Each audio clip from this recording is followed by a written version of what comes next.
So why does God of Yeah, Old well, Testament deceives? well, they'd have to be more specific if they wanted me to address a particular passage, um, Jeremiah? I think because that's usually comes. yeah, Jeremiah is the one usually comes. they might be thinking of that. But in that case, it's the prophet complaining, right? And again, you have to remember that prophets are not presented as infallible. They speak from the Lord, and what they speak from the Lord is infallible, right? What they write is true in the sense that it records exactly what takes place, but that recording even includes complaints, right? It records people's complaints, like the prophet Jeremiah. So Jeremiah is bemoaning because uh, he doesn't think that something went the way that he thought it was supposed to go. But let's just back up a step here and think through, because remember why Muslims are raising this question. In the Quran, Allah is presented as a deceiver. Best of Right? deceivers. And yeah, so in Surah 354 and Surah 830, it says he's the best of deceivers. But it goes a good bit beyond just that. It's very clear in the Quran that this is something that Allah does quite routinely, right? So it seems to be like a normal thing for Allah. He does it. He claims that he's the best of deceivers, so even Satan is inferior. He's just a pygmy compared to Allah when it comes to being a deceiver. So he's superior to Satan. But one of the most disturbing things is that Allah's deception includes not only the wicked, whom we might say he's deceiving as a judgment, but even the righteous are the subjects of Allah's deception, right? The people who belong to him, supposedly, who serve him, who love him, right? These are the people he's deceiving, not just the wicked. And we have numerous examples of that. But first, just mention Surah 799, right? In Surah 799, it says that the only ones who don't fear Allah's deception are those who are perishing, right? Which means that even the Muslim has to fear Allah's deception, right? The only ones who don't fear his deception are those who are perishing, which means the ones who aren't perishing are the ones who fear him, right? Who fear his deception, even the Muslims, right? So Allah could potentially deceive them. That's why you have the famous statement that we always bring up with Abu Bakr, who was promised paradise by Allah. But Abu Bakr says, even if I had 1 foot in paradise, I would still fear Allah's deception, right? He's echoing Surah 799, right? Even if that were an unfounded account of Abu Bakr, you still have Surah 799 saying just that. And even Muhammad's companions, the best of his companions, Muhammad himself, has to fear Allah's deception. So what are the grounds for Allah deceiving the righteous, right? But moreover, I mean, his deception is greater than everybody else's, and it precedes any action on the part of those he deceives, which means it's not a recompense for sin. It's not a response to evil. So there's a huge disparity between when the Bible's talking about deception and when the Quran is talking about deception. God doesn't claim to be the best of deceivers. He doesn't say that he does this sort of thing often. He doesn't say that his deception precedes the deception of others and causes them to become evil. Satan says, I'm going to deceive people because you deceived me, right? The reason Satan's even a deceiver, according to the Quran, is because Allah first deceived him, right? So in the Bible, often what you have when it talks about deception is God giving people over to deception, right? And these are people who already love a lie. So they're being given over to the lies that they already love, right? So are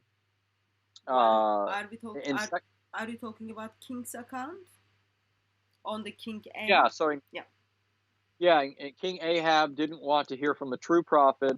He only wanted to hear the false prophets because they always speak what he wants to hear.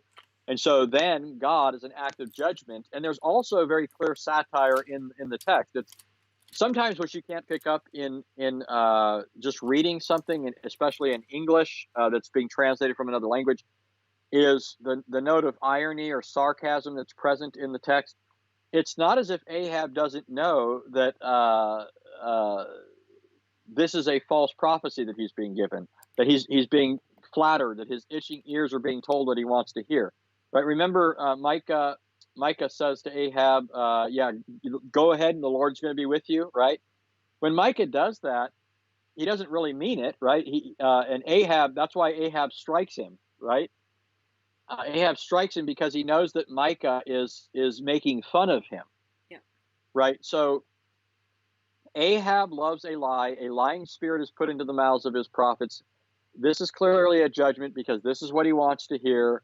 And Micah is even adding, to this the satire, saying, "Oh yeah, God's going to be with you. Go ahead, do your thing." And then Ahab knows that this is all a big, laugh against him, right? So this act of deception is really God sort of slapping Ahab in the face, if you will, and saying, "You want lying? Here's another lying prophet for you." Again, even in the story, Ahab knows that this is not a true prophecy because Micah comes along and spoofs their false prophets' words. But again, I mean, there's a difference between God using an agent as an instrument of His justice, giving people over to what they love and they want, namely a lie, and Allah in the Quran claiming that He leads people. He's the first deceiver that gives rise to all other deceivers. His deception is prior to everyone's deception. His deception is greater than everyone else's deception. He even deceives his people. And we have a concrete example that everybody can think of. Think of an example where Allah deceived righteous people into believing a lie. Well, one clear example is Surah 4, 157, right? In Surah 4, 157, we're told that Allah made it appear as if Jesus was being crucified, right? That's what most Muslims tell us it means.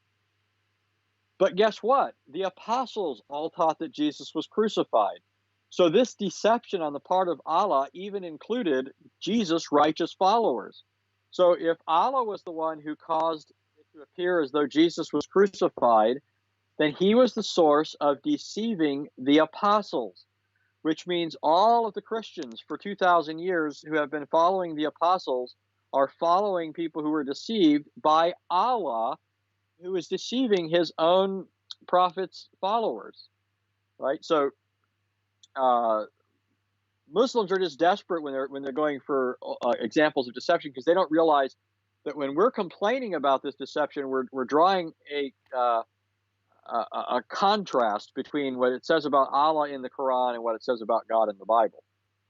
Yeah, also just add to that, like Muslim tells us Mary is very important in Islam. She's the only woman has surah on her name. She's identified as the mother of sinless person. Yet Allah chooses to deceive Mary, mother of Jesus, by making her to think her son died. Allah deceives whole Christians for 2,000 years who gave their life by believing death and resurrection of Lord Jesus Christ. That's not enough. Like, that gives already birth to Christian faith. That's not enough. Allah even deceives Muhammad. And then the question is, how do you know Allah is not deceiving you today?